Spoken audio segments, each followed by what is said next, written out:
ঢাকা সাভারে ভাগওয়া লাভ ট্রাপের ফাঁদে জান্নাতুল ফেরদৌস নামের এক মুসলিম কিশোরী প্রতারণার অভিযোগও উঠেছে বাঁধনধার নামের এক হিন্দু যুবকের বিরুদ্ধে। নিরীহ মুসলিম মেয়ে জান্নাত ভাগওয়া লাভ ট্রাপ ফাঁদের শিকার।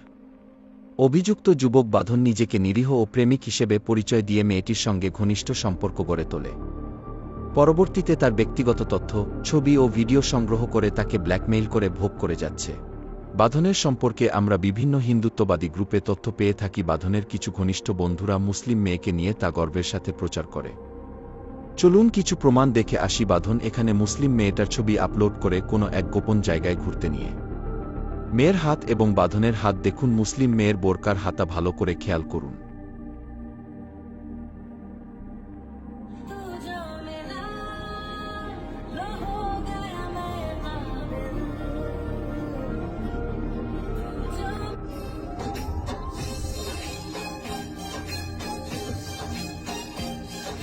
এই বাঁধনধার একটা ইসকন সদস্য এর আগেও একটা মুসলিম ছেলেকে প্রকাশ্যে বলি দেওয়ার কথা বলে ফেসবুকে পোস্ট শেয়ার করে।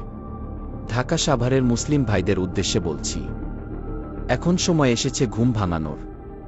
এখন সময় এসেছে রুখে দাঁড়ানোর। ইজ্জত রক্ষার লড়াই শুধু নারীর একার নয়, পুরো উম্মাহর দায়িত্ব। এই বাঁধনধার নামের হিন্দু ছেলের ব্যাপারে কঠোর ব্যবস্থা নিন।